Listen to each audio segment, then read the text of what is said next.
तो नमस्कार दोस्तों, एक बार फिर से आप सभी का बहुत स्वागत करता हूँ अपने YouTube चैनल विशाल एजुकेशन में। जी दोस्तों, आज हम लोग पढ़ने वाले CPCT की क्लास थर्ड, और इसमें टॉपिक जो रहने वाले वो MS एक्सेल रहने वाला है। MS एक्सेल के 20 क्वेश्चन हम लोग देखने वाले हैं जो बहुत इंपॉर्टेंट होने वाले हैं आपके आने वाले CPCT एग्जाम के रिगार्डिंग। तो चलिए जल्दी से करते हैं वीडियो को शुरू। और वीडियो को शुरू करने के पहले मैं आपको बताना चाहूँगा, डिस्क्रिप्शन में लिंक है। यदि आप चाहें शेयर मार्केट सीखना चाहते हैं या ट्रेडिंग करना चाह रहे हैं, तो डीमेट अकाउंट खुलाना चाहते हैं, तो डिस्क्रिप्शन में लिंक है अप स्टॉक की, या वहाँ से जा करके आप लिंक से अपना अकाउंट ओपन कर सकते हैं। तो चलिए चलते हैं वीडियो की तरफ। तो दोस्तों, कंप्यूटर ऑब्जेक्ट क्वेश्चन की पहला क्वेश्चन है हमारा आज का। हम लोग MS एक्सेल सीख रहे हैं, ठीक है। तो MS एक्सेल में करेंसी ऑप्शन किस बार में होता है? आपके सामने 4 ऑप्शन है, उसका आपको मन में आंसर देना है। वैसे मन में क्या देंगे, आपके सामने लिखा हुआ है आंसर, तो आपको बताना है जनरली कि आपको इनमें से कितने आंसर पता थे पहले से, ठीक है।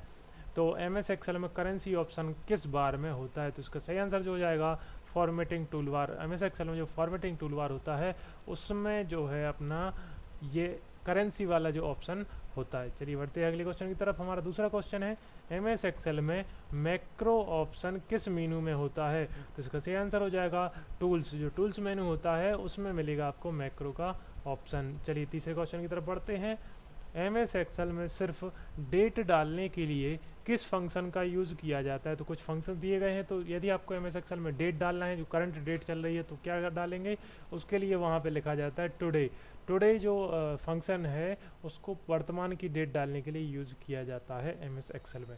चलिए बढ़ते हैं चौथे क्वेश्चन की तरफ। चौथा क्वेश्चन है हमारा, MS एक्सेल में SA रिमाइंडर को कैलकुलेट करने के लिए MS एक्सेल में से रिमाइंडर को कैलकुलेट करने के लिए किस फंक्शन का उपयोग किया जाता है? तो इसका सही आंसर हो जाएगा MOD, और इसके कॉलम मतलब ये लगाया जाता है ब्रैकेट, है ना।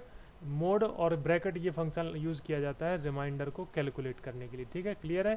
तो बढ़ते हैं अगले क्वेश्चन की तरफ। पांचवा क्वेश्चन है हमारा। पांचवा क्वेश्चन है, MS एक्सेल में फिल ऑप्शन किस मेन्यू में होता है? तो इसका सही आंसर हो जाएगा डी, एडिट। फिल ऑप्शन जो है वो एडिट मेन्यू में होता है। बढ़ते हैं अगले क्वेश्चन की तरफ। छठवां क्वेश्चन हमारा, एक एक्सेल वर्कबुक खालिस्तान का संग्रह है।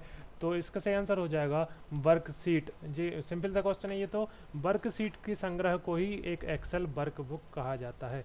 बढ़ते हैं सातवें क्वेश्चन की तरफ। हमारा सातवां क्वेश्चन हो जाएगा, MS एक्सेल में इनमें से कौन सा डेटा टाइप नहीं होता? डेटा टाइप नहीं होता, तो इसका सही आंसर हो जाएगा लेवल। बाकी के नंबर, करेंसी, डेट टाइम, ये सब ये डेटा टाइप कहलाते हैं, ठीक है। बढ़ते हैं आठवें क्वेश्चन की तरफ। हमारा आठवां क्वेश्चन हो जाएगा, एक्सेल में सॉर्ट ऑप्शन किस मेन्यू में होता है? तो इसका सही आंसर हो जाएगा डेटा। डेटा को सॉर्ट करने के लिए सॉर्ट ऑप्शन का यूज़ किया जाता है, तो इसका सही आंसर हो जाएगा डेटा। चलिए बढ़ते हैं नौवें क्वेश्चन की तरफ। इनमें से कौन सा चार्ट MS एक्सेल में नहीं होता है? तो इसका सही आंसर हो जाएगा ग्राफ चार्ट। ग्राफ चार्ट जो है वो MS एक्सेल में नहीं होता है। चलिए 10वें क्वेश्चन की तरफ बढ़ते हैं हम लोग। 10वां क्वेश्चन हो जाएगा हमारा, MS एक्सेल चार्ट विजार्ड में चार्ट ऑप्शन में इनमें से कौन सा ऑप्शन नहीं होता है? ठीक है, इनमें से कौन सा ऑप्शन नहीं होता है? तो इसका सही आंसर हो जाएगा डेटा सीरीज। इसमें जो डेटा सीरीज नाम का जो ऑप्शन होता है इसमें नहीं होता है। चलिए बढ़ते हैं अगले क्वेश्चन की तरफ। तो हमारा 11वां क्वेश्चन हो जाएगा, MS एक्सेल खालिस्तान पर बेस्ड सॉफ्टवेयर है। तो इसका सही आंसर हो जाएगा विंडोज़। MS एक्सेल जो है एक विंडोज़ पर काम करने वाला सॉफ्टवेयर है, ठीक है। बढ़ते हैं अगले क्वेश्चन की तरफ। एक स्प्रेडशीट पृष्ठों का संग्रह है जिसे खालिस्तान कहा जाता है। तो इसका सही आंसर हो जाएगा वर्कबुक। जो स्प्रेडशीट, जो पृष्ठों का मतलब, पृष्ठ मतलब पेजों का जो संग्रह है उसे कहा जाता है वर्कबुक, ठीक है। क्लियर है? चलिए बढ़ते हैं 13वें क्वेश्चन की तरफ। हमारा 13वां क्वेश्चन हो जाएगा, MS एक्सेल 2007 में से एक्सेल वर्कबुक का एक्सटेंशन क्या है? MS एक्सेल 2007 में एक्सेल वर्कबुक का जो है एक्सटेंशन क्या है? तो इसका सही आंसर हो जाएगा .xlsx, ठीक है। तो इसका सही आंसर हो जाएगा B, .xlsx, ठीक है। बढ़ते हैं 14वें क्वेश्चन की तरफ हम लोग।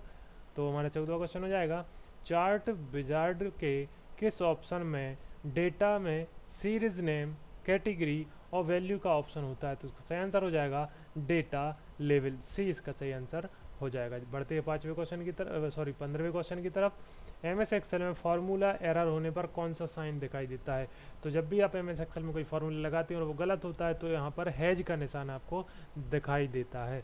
बढ़ते हैं 16वें क्वेश्चन की तरफ। हमारा 16 क्वेश्चन हो जाएगा, एमएस एक्सेल में कौन सा ऑप्शन डेटा मेन्यू में नहीं होता है? ऑप्शन देख लेते हैं। इसका सही आंसर हो जाएगा फ्रीज पेन। ये जो ऑप्शन है डेटा मेन्यू में नहीं होता है। चलिए बढ़ते 17वें क्वेश्चन की ओर।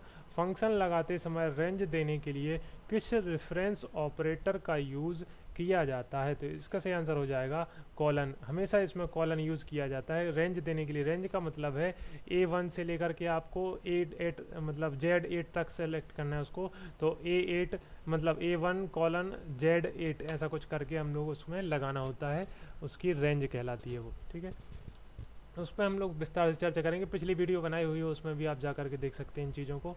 तो चलते हैं 18वें क्वेश्चन की तरफ। एमएस एक्सेल में नंबर को ड्रैग करके सेल्स में इंसर्ट करने के फीचर्स को क्या कहा जाता है? तो इसको कहा जाता है ऑटोफिल। ऑटोफिल मतलब ड्रैग करना, इसको बोल सकते हैं जैसे आपने गिनती लिखनी है आपको 1 से 10 तक, तो 1 और 2 लिख दिया और उन दोनों को पकड़ के नीचे तक ड्रैग कर दो जहाँ तक आपको चाहिए, 100, 200 और 1000 जितना भी आपको चाहिए हो, वो कहलाता है ऑटोफिल। चलिए बढ़ते हैं 19वें क्वेश्चन की तरफ। एमएस एक्सेल में टूल मेन्यू में इनमें से कौन सा ऑप्शन होता है? तो इसका सही आंसर हम लोग देख लेते हैं। सही आंसर हो जाएगा उपरोक्त सभी। फॉर्मूला एडिटिंग, गोल सीक और स्कैनर्स, ये सब टूल मेन्यू में इसमें मिलते हैं देखने के लिए। तो चलिए 20वें और लास्ट क्वेश्चन की तरफ पढ़ते हैं हम लोग। किस फंक्शन का उपयोग rate of return, loan amount और फ्यूचर वैल्यू को कैलकुलेट करने के लिए किया जाता है? इसका सही आंसर हो जाएगा फाइनेंशियल फंक्शन। तो ठीक है दोस्तों, मिलते हैं अगली वीडियो में। आज के लिए बस इतना ही, तब तक के लिए जय हिंद, जय भारत।